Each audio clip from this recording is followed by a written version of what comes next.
We are in a world currently where attention is currency, and virality is a shortcut to leverage that.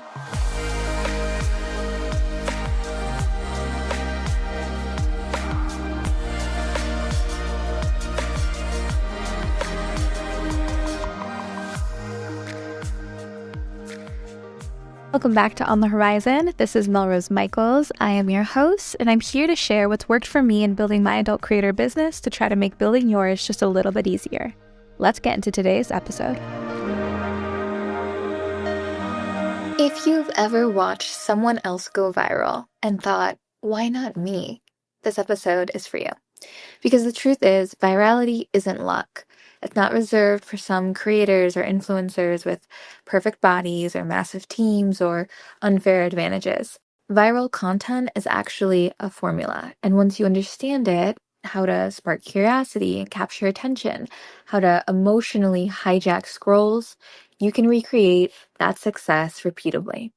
So today I want to break down how exactly you can get your content seen by thousands, if not millions, even if you're starting from zero, even if you're an adult, and even if you've never gone viral before. I think this is a super important topic because it's something all of us aspire to do as adult creators, and we've all heard the stories about the difference it can make in your business.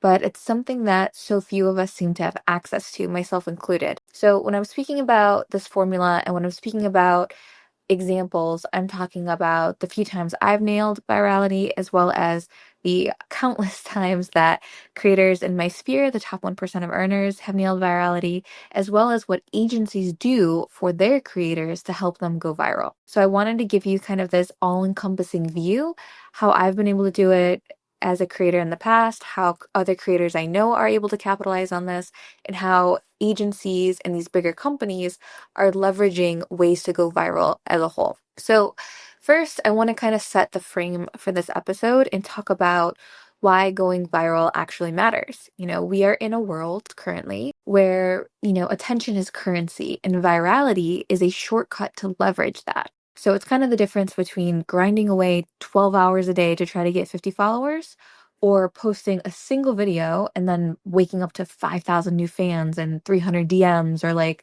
a huge spike in sales compared to your previous few weeks. This is the way you can leverage one-to-many versus grinding it out one-to-one. So if you're an adult creator and you're brand new and just starting out, maybe you haven't gone viral, maybe you haven't, kind of gotten your footing yet in the industry.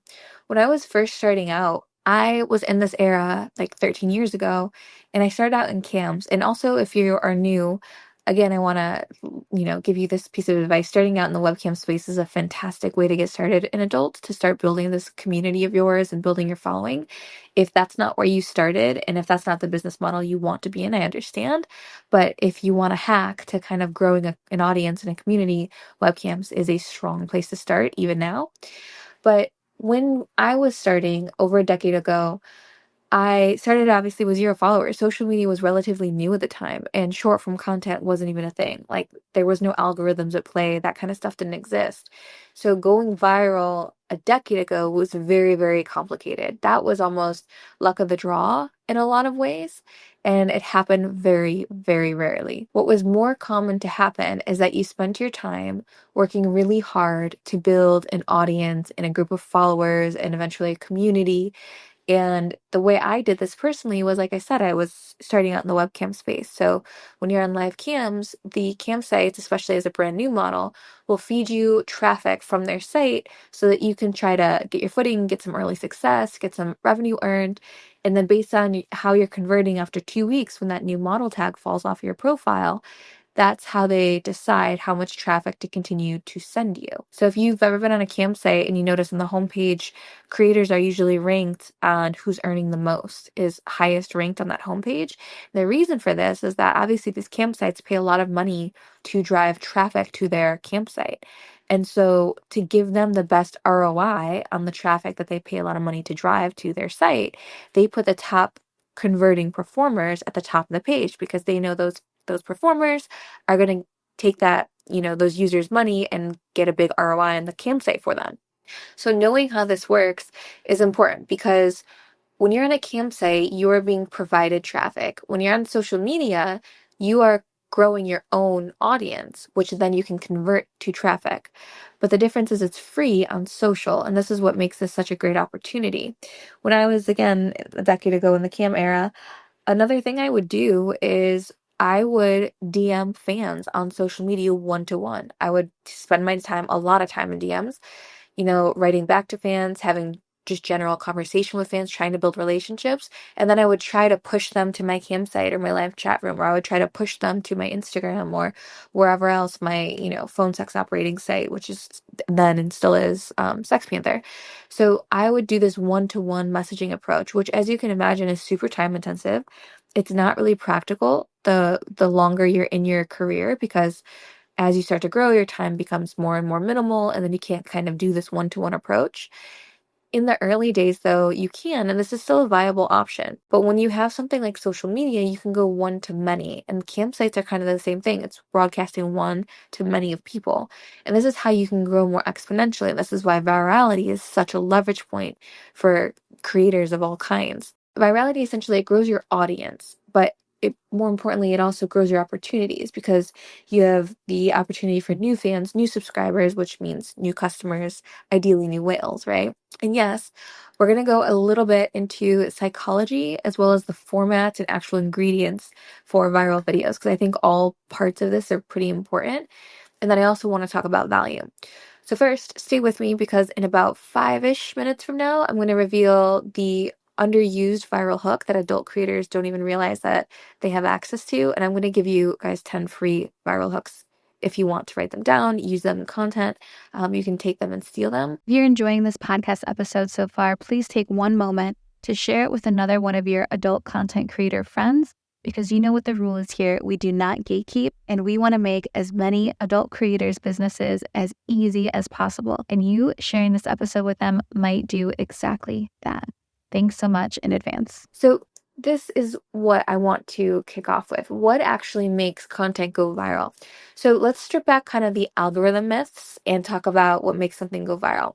I say algorithm myths because while, Instagram execs will come on and talk about these are the key indicators we look for of content that goes viral, the real truth of it is no one knows what the algorithm really does. We know what it favors, but algorithms are kind of this living thing. They'll move and adapt on their own based on what keeps people on the app or on the social media platform.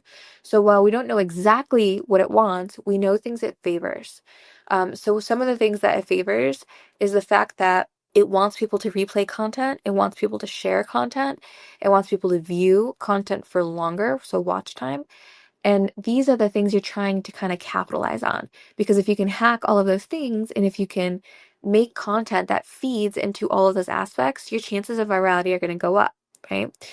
The platforms, they don't care, how hot you are. It's not about that. They care how long people watch and whether they react or engage in behavior from watching or as a result of watching.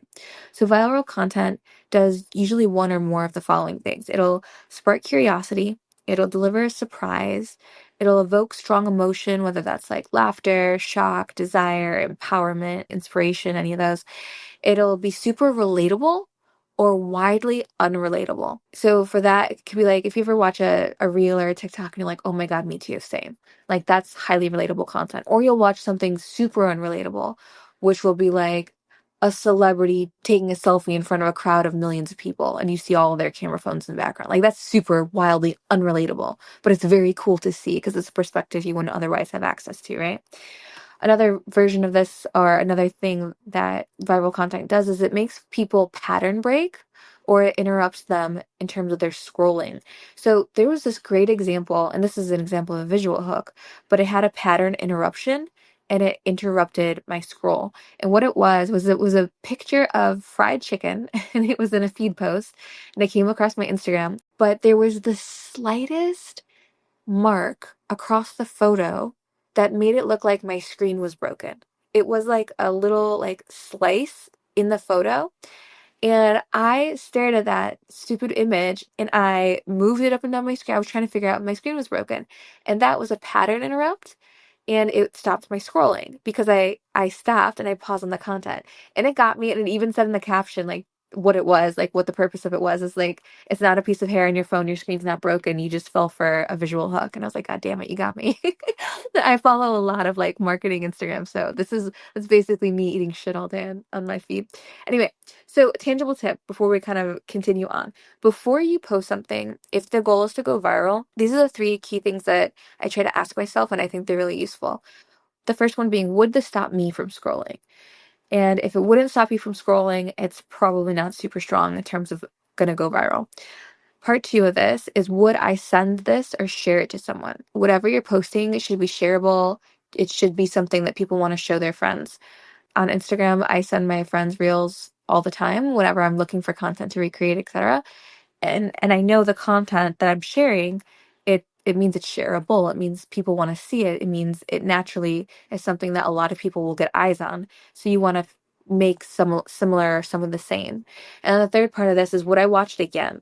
So again, these 3 tangible things to ask yourself is, would this stop me from scrolling? Would I send this to someone else? Or would I watch this again? If you can get yes to all 3 of those, that is really, really strong. Now, the content itself, it doesn't need to be perfect, but it will need a hook that will hold attention. So this brings us into kind of this part 2 area about viral hooks. So when we're talking hooks, I think that this is a really significant place a lot of creators mess up.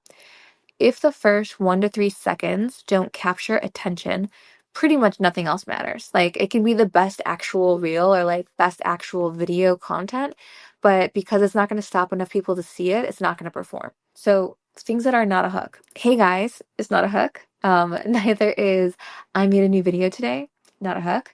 A hook is a pattern interrupt. It's like a headline. It's a reason to keep watching the content, right? So I'm going to give you a couple hook examples. Hook example, point of view, you just subscribed to my OnlyFans. Strong hook. Another one, this is what happens when you give your ex full control for 24 hours. Strong hook. I would watch that. Another one, don't watch this if you're easily addicted to girls like me. Strong hook. Another one, what I wore to seduce my neighbor and what actually happened. And then this last one that I wrote down was, watch me slowly lose control. So these are real hooks that I've seen out in the wild. Really, really good, really strong hooks. They entice you, right? They spark curiosity. Now, if you see a viral video when you're scrolling, and this is a good way to like, this is a good way to make it feel like scrolling and enjoying short form content is also for work, is to start a like notepad or something on your phone. And whenever you see a viral video, don't copy the video, but copy the hook. Take that hook, type it out in your notepad, keep a list of hooks. It's like a hook bank that you can come back to in the future. I like to also drop the link to whatever the reel, TikTok, whatever is, short, YouTube short, next to the hook as a reference. But the real key factor here is that you copy the hook, not necessarily the content. So starting a hook bank in your app notes, this is really a useful thing to do. And then anytime you need a killer hook or an intro, you can reflect back and jump into your hook bank and pull something out of there. Now, I said that I would give you 10 hooks, so I'm going to do that now. So if anyone that's stuck with us in this episode long enough, this is for you. You can write these down. You can steal these. Here are 10 hooks that I think would crush for adult creators specifically. This wasn't supposed to turn you on. Strong hook. POV, you finally found a creator who gets you. I almost didn't post this, but here we are. Tell me you have a favorite creator without telling me. If you make it to the end, you're definitely into girls like me. You've never seen me like this before. This audio is safe. I'm not. This is what happens when you let your dark side take control, or your X side, and you can fill in any blank. This is what happens when you let your spicy side take control. If I send you this video at 2 a.m., what would you do? And then you can also tack on something at the end of the short form video where it was like, comment below. And then this is my favorite one. This is one I haven't seen anyone use, but it's NSFW, not safe from me. And all of these viral hooks, guys, they are complements of GPTXASX. So if you need some viral hooks for social media, or even just helping you write your short form content scripts, you can always go to GPTXASX and it will assist you. It's completely free to use at its most basic level. So anyways, now I want to move on to visual hooks. So visual hooks or triggers and also text on screen. Visual storytelling is just as important. Like, let's recall back earlier, I was just talking about that chicken finger example where it looked like there was a hair on the screen, or like my screen was cracked. So I stopped and I watched for longer, and I engaged with the post.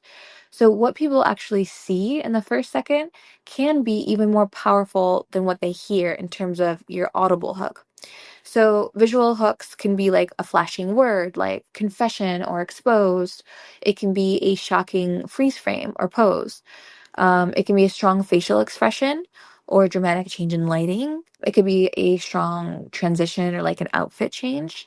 And then it could also be close-ups that immediately draw the eye. If you remember that girl on TikTok, I forget her name, she's a beautiful brunette, but she went like millions, millions, and millions, I think it was a billion view viral on TikTok for starting a video really close to her eyes and then pulling away.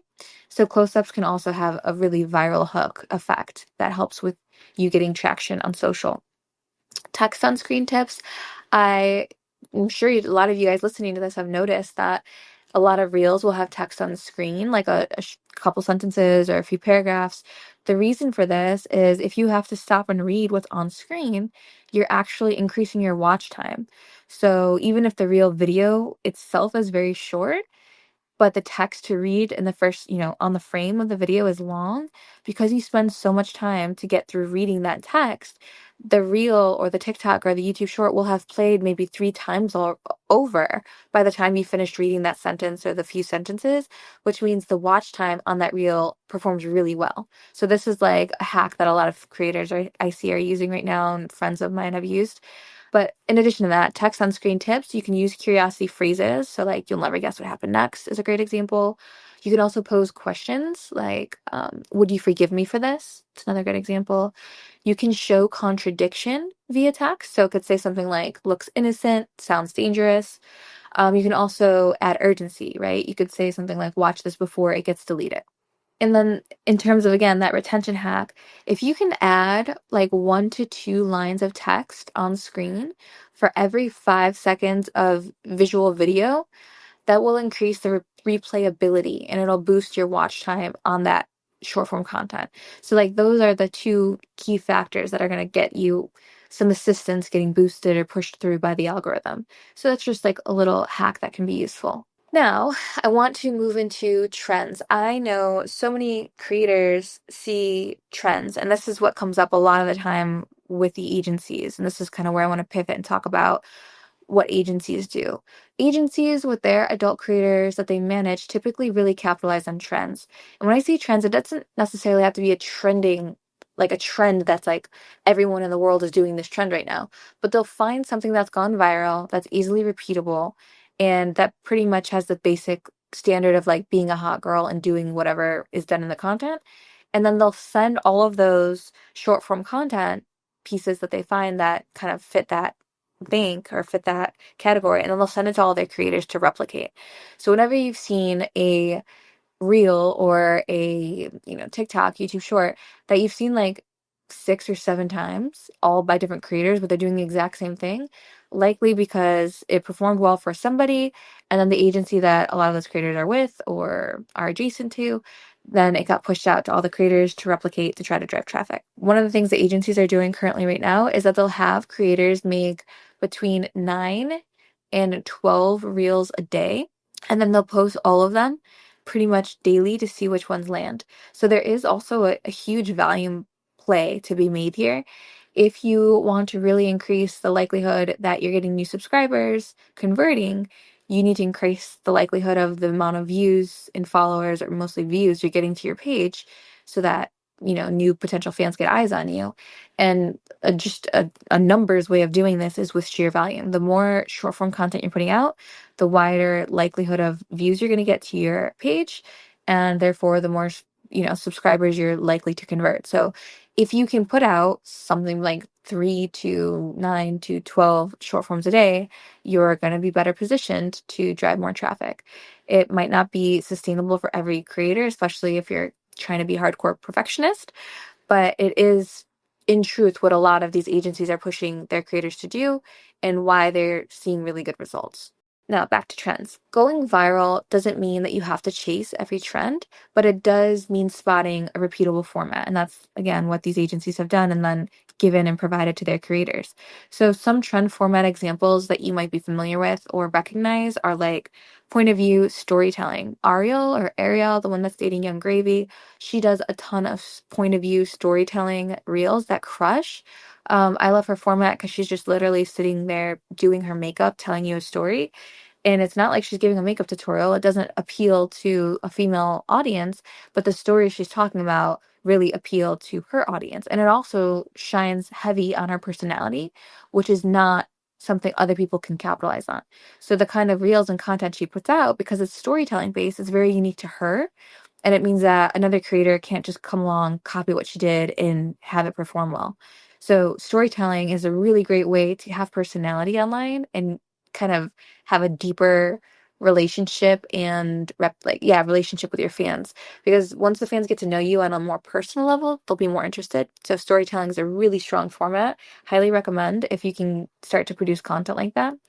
Another trend format example is like He Said, She Said. These ones have performed well for ages. It's where you play two parts, like you dress up like the boy, you dress up like the girl, or the text on screen says, they said this, I said this, or they did this, I did this. Super common. If you go searching online, you're bound to come across some of this. Story time with punchlines. So these are just kind of story times that are funny, really relatable. Voiceovers with clips. A great example of someone I see doing this really well is Eve Sweet, perform that does a lot of studio content with like Vixen, etc. But she'll have just regular, Kazumi actually does this really well too. It'll just be regular clips that they clip together, clip, and then they'll do an audio voiceover that tells a story, or they'll overlay text that you have to read that increases their watch time, which makes it perform really well. Another thing you can do is text confessionals. That's a really easy adult creator play to make in terms of real content or short form content. Just go into your DMs, open a few of those bad boys, and then use them as content. Now, if you want a little bit of an action tip, instead of scrolling for hours, I would say spend 15 minutes studying like the top 5 viral posts in your niche and just ask yourself, like, what is the format of this short form content? What is the energy? Like, is this serious? Is this silly? Is this goofy? Is this sexy? Like, what is it? And then what is the hook they used? And then you can recreate the structure itself and not try to recreate the content, because the content has to be unique to you for it to even resonate with your audience. Now, bonus tip is, if you can, try to combine 2 viral elements. So, for example, a really good voiceover with a trending point of view format with bold on-screen text that's highly shareable. Like, that's like the holy grail. You want to try to cover all the bases. Will this stop someone from scrolling? Yes. Will they be likely to share it with a friend? Yes. Does it feel relatable to my audience? Yes. Does it pique curiosity? Yes. So like, if you can do all of that, or the more that you can do in one single piece of content, the better off you're going to be. Now, as far as it goes in terms of like pro tips or hacks, before I wrap this up, I want to talk about one thing that's Instagram specific, which is trial reels. So trial reels are new to Instagram, where you can first post your reel content or your short form content on IG as a trial reel. And what this does is that it sends the reel to non-followers first to see how it performs. It's about a 24-hour process. You post it as a trial reel. 24-ish hours later, you get the results on how it performed. Now, if it performed really well with non-followers, this means it's going to perform really well and you should continue and post it. If it didn't perform really well, you could still post it if you want. You have that option. But it kind of gives you a way to gauge how well the short form is going to perform. Now, the hack to this is that if you have a piece of short form content that performs well, or once you've made one and you've got it, off to the races, you've posted it before, whatever, it performs well, you can keep, and this is only a hack for now, I don't know if it'll last forever, but you can keep posting that good performing reel again and again to your trial reels so that it gets pushed to non-followers. And then you're going to just scoop up all those non-followers with content already performs well. So this is something a lot of the agencies are doing right now. This is something a lot of the big top 1% creators are doing right now, is they take their best performing reel content and then they just re-upload it as a trial reel, let it run its course. They don't post it again because they don't want to show up on their feed again, and they only want it to go to people that don't currently follow them. So they just keep posting it repeatedly as a trial reel, wrap up all those new followers, rack up all those views, and it really helps drive subs on their page. It converts well. So that's something you can do if you haven't been testing trial reels already. Highly, highly recommend. The other piece to this that I think is a useful thing to know is that when it comes to agencies and their, top performing creators, not just are they doing value, but they're also doing the trial reel thing in conjunction with that. So their creators might be producing 9 reels a day. All those reels get tested as trial reel. The best ones get published. And then those best ones go back through the trial reel process again. And then they rack up the views and the conversions and followers. So food for thought, something worth testing 100%. And then also, I don't think that going viral is luck. Like, part of it is luck, sure. When you finally post the right thing and it crushes, and maybe it's, typically the least expected content you would imagine that performs really well. But once you have that, you can really leverage it. Like, you can post something that's performed well and gone viral to your reels or to your Instagram multiple times. Like, you can use it and you can do it again, not even just as a trial reel, just as a regular reel.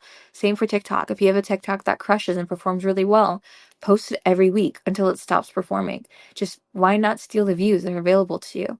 These are things I think the average creator doesn't do because they're afraid to post something more than once, but you can absolutely do it. All the biggest accounts are also doing it. And I highly recommend you do too. So that is kind of the gist of what's happening right now, and from a few different angles. Ultimately, I don't think that going viral is luck. I do think luck is a fraction of all equations in life, but there is a formula where you can start to chip away and get better and increase your odds at going viral. And I think that part of it is a discipline. So when you really kind of treat content like a craft, and when you study, what makes people stop scrolling or laugh or share, all of these things, that's when your virality and visibility can honestly explode. Because you don't have to be everywhere and you don't need to post 100 times a day. Obviously, volume is better, but you need one video that lands or one video that hits. And then when it does, it's kind of like a match hitting gasoline. So I hope you take some of the tips from today. I hope you use them. I hope you start your hook bank. This is important. Study retention. Keep the visual and verbal pattern interrupts in your content. And then, as always, you can lean on GPTXASX.ai if you need help turning an idea into a viral-ready script or coming up with some of those hooks. Ultimately, you guys are not just creators, you are storytellers and you are disruptors, and you need to become the reason someone stops scrolling. And then the next viral video could also be yours. I hope this episode helped lift your mindset, strategy, or any of the above. Just do me a favor and try to share it with one other adult creator that you care about, someone who's talented and brilliant or just needs the right tools to start getting seen. Your next viral moment is waiting, and now you know how to go capitalize on it. I'll see you guys in the next episode. Thanks for listening. It would be absolutely incredible if you rated this podcast 5 stars and left a little review. We want to get this podcast to as many adult creators as possible, and you taking a second to leave a couple stars and a review really helps us do that. Thanks so much.